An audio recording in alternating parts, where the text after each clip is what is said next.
Entertainment Soldier here, and I am back to talk about Daredevil Born Again, Season 1, Episode 3, and my thoughts on this episode. Disappointing. Very disappointing episode. A lot of problems. I honestly can't point to anything I enjoyed in the episode. The ending was obvious and insulting at the same time because of a certain emblem that's being used. It's been used a bit now. I mean, you've seen it as a tattoo, and by the end you see it being used for something not so good. So I kind of know what they're doing with this, because they've kind of done the same thing in Marvel Comics with a certain character and a certain symbol. And if the show is going down that same road, it's going to be shit. But other than that, I gotta say the trial in this episode was obvious and boring. I know I'm not expecting a Law and Order or a Few Good Men kind of trial. Okay, I get it. It's a TV show.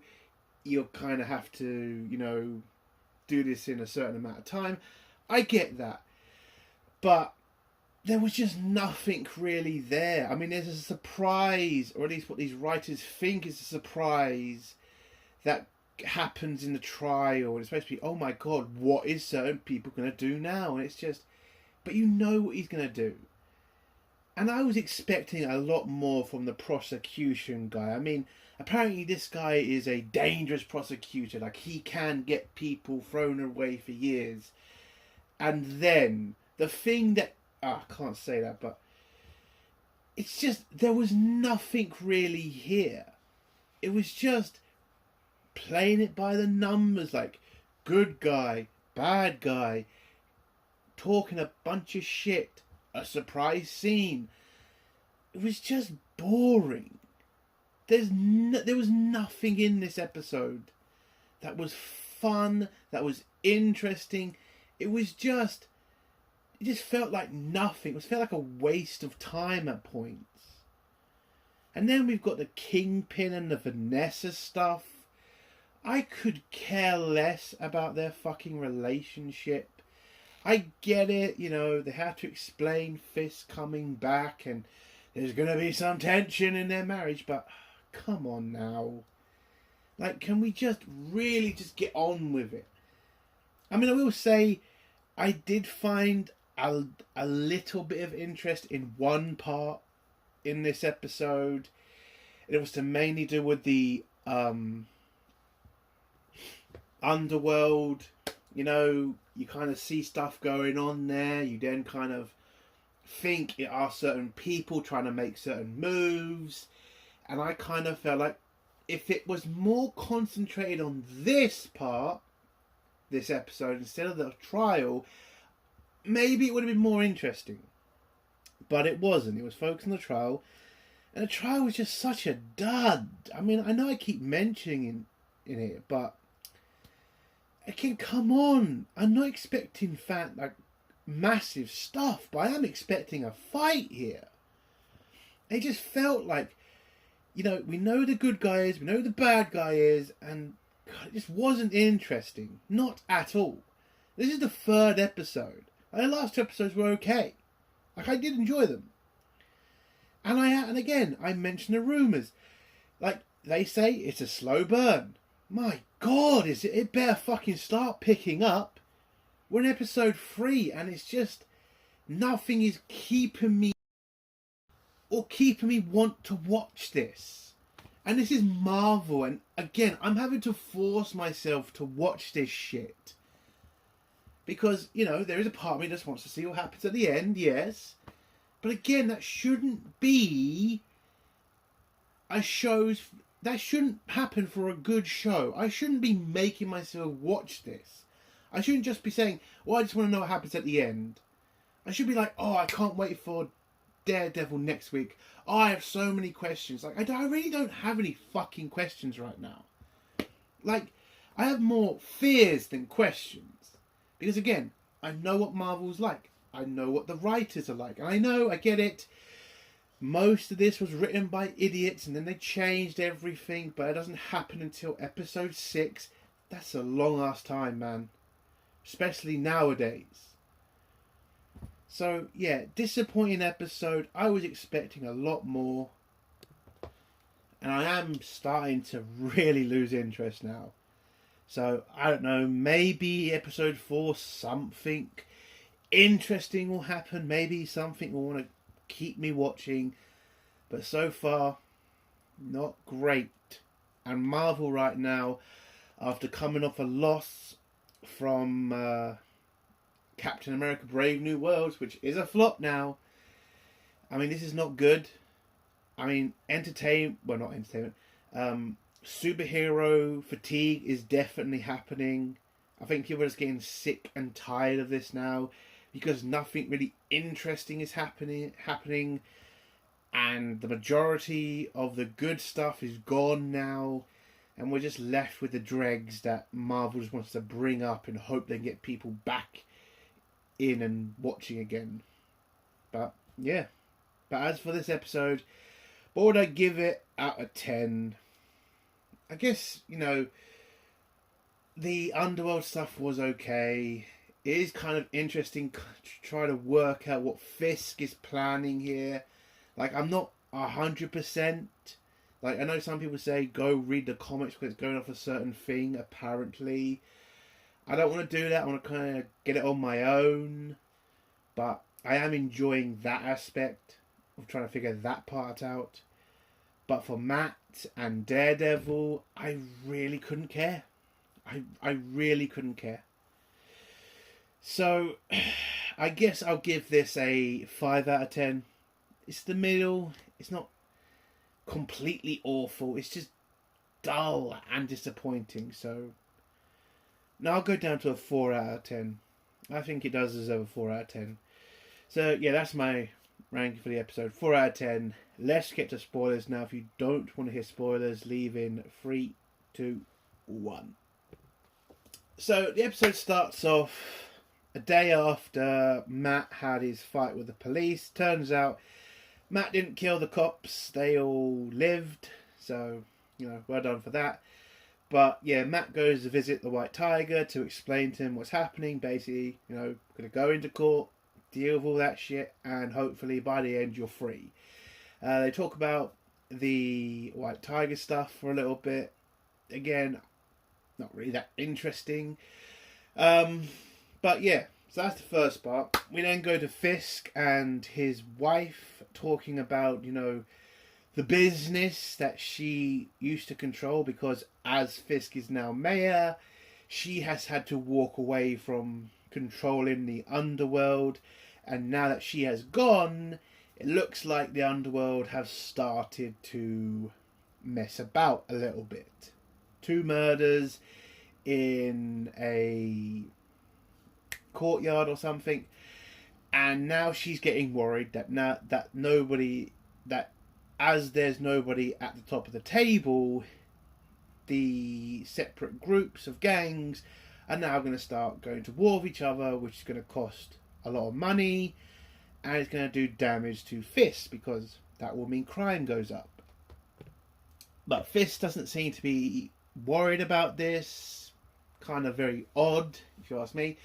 He says, as long as it's just the rats killing the rats, it's not our problem. I have to keep myself out of this, and I need you to do the same thing. And you can kind of see Vanessa is not happy with this. She thinks it's a punishment because she cheated on him. And Fisk is like, it's not a punishment. I just have a bigger plan that I'm more focused on. Now, again, I am enjoying that aspect of this show so far. Trying to figure out what Fisk is planning. Like, is he planning to do something major in the underworld now that he's mayor? Is he thinking about something a bit more bigger than that? Maybe a run for president? I don't know. But it is interesting to kind of ask, or at least think about those sort of questions. Which is something a show should be doing. It should be trying to get you asking questions about the characters and asking about why are they doing what they're doing. Which again, I will give Daredevil Born Again that credit, but only for Fisk. Because he's the only character that I'm actually interested in, because he's the only one that seems to be worth watching. Because we then go to Matt, who's in... Oh, we also get a scene that apparently Fisk has been fighting or something, because he has cuts on his knuckles. And then we go to a different pair of knuckles, which is Matt's. He's in the toilet washing his hands. And then the bent police officer that he kicked the shit out last episode confronts him, kind of confused the fact that he got his ass kicked by a blind man. Doesn't really ask any questions about that, unfortunately, but he kind of gives Matt some kind of warning, and Matt just kind of shrugs it off and says he's not worried about it. We then go to court. Starts off the whole, normal proceedings. Prosecution asks the bent copper about his, life as a cop, his relationship with the police officer who died, yada yada yada. And Matt made a joke at the beginning of his cross-examination about, ducking before someone punches you, or some sort of joke like that. And the judge kind of tells him off a little bit. But then Matt asks about, why was he in the subway? Was there anybody else there? Pretty much signaling to the cop, I have the witness, I have the guy you're attacking. And basically telling him, I'm going to bring him in to, tell the court what you actually did. So the cop kind of seems a bit panicked about this. And then we pan over to the other police officers, where we see a Punisher tattoo. Now, I kind of want to take a second here to talk about the Punisher stuff. Now, the tattoo has been seen a bit. We saw it on a sleeve of, I think, another copper. And now we're seeing it on the neck of one. It seems like the Punisher tattoo is becoming very liked amongst the police, like it is in real life. And it's kind of becoming this fear in my head that, are they going to now say that every bent copper is like a Punisher? Are they going to try to do what they did in the Watcher TV show, where they turned Rorschach's, costume into a bunch of racist KKK motherfuckers? Are they going to do that same thing with the Punisher? Because I have that fear. Because the left hate the Punisher symbol. They literally hate it, because police and soldiers like that symbol and like what it represents, defending the innocent, kicking the shit out of bad guys. It's a symbol a lot of law enforcement and military use, and the left hate that fucking symbol. So are they trying to do that shit in Daredevil Born Again? Are we going to get a scene where the Punisher condemns his symbol? I think we're going to get that, because he is in this show. I mean, he is in it. And if they do that, I will be so fucking pissed off. So I do have that fear. But anyway, these cops start talking, and, Matt can hear it, because again, he has great hearing. And he hears one of the cops say, we can't let the witness testify. We then go to another scene where, what's his face? Cherry, I think his name is meeting up with a witness with some drugs to make sure that he can stand on trial without, looking like a druggie. And yeah, he talks to the guy. He says, yeah, I'm all ready. Then we get the scene where they're taking him to court, where it looks like he did a little switcheroo, which was fucking obvious. And the police chase the wrong car. The bent copper then pulls over Jerry, and it's a surprise, he went in a taxi instead. And so he makes it to court. He gets on the stand. Mark thinks he's got a massive win here, because the guy is going to take out the bent copper by saying, yeah, the two bent coppers were beating me up, and the white tiger saved me. And then it turns out, which was fucking obvious, again, that's the biggest problem with this show, is that everything was fucking obvious. Like the switcheroo, obvious. The fact this witness was going to turn on Matt and the fucking white tiger, obvious. It's annoying. Again, I get it. I'm not expecting Law and Order. I'm not expecting A Few Good Men. I'm not expecting that level of courtroom drama. I'm not. But can you give me something better than this shit? I mean, for God's sake. But yeah, the witness turns on him and says, nope, he was not there. And he doesn't know why he's been brought to talk about something that he has nothing to do with. And so Matt's case has completely been destroyed. So Matt kind of realizes it's in the shit. So he has to go nuclear now and reveal to the world that White Tiger is White Tiger. Even though in the previous episode he did kind of mention that revealing the guy's identity would put him at massive risk. And also he did fight for the fact not to be brought up. But there you go. But he's desperate.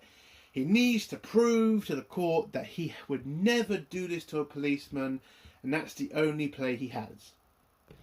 So the judge pauses proceedings, tells Matt and the prosecutor to go to his office, where the judge pretty much gives Matt a reprimand, telling him he should never have done this, the fact he was the one who didn't want this to be revealed. And then Matt just explains, basically, in plain English, I'm pretty much desperate, and this is the only play I have to make sure my innocent client doesn't go to prison for something he didn't commit. And then the prosecutor makes some sort of, benign threat about he's going to have a bunch of his people be up his arse or something in like traffic court or something. I don't know. I didn't really give a shit. So we then go back into court where we just get the complete and utter boring scenes of the White Tiger saved me, the White Tiger saved me, blah, de blah, de fucking blah. And then Matt's other co-counsel, whatever she's called, brings up a bunch of files that mention what police have said about the White Tiger, which pretty much put the police in a very bad position because they've now said he's a great guy. So pretty much the jury, it's pretty much obvious which way they're going to vote when it comes to prosecution. We then go to the prosecutor, and I thought, well, this is where it's going to get interesting, because how the hell are you going to destroy Matt's client, who is the White Tiger? And I thought, this is where it's going to get interesting, because that's going to be a very hard thing for him to do.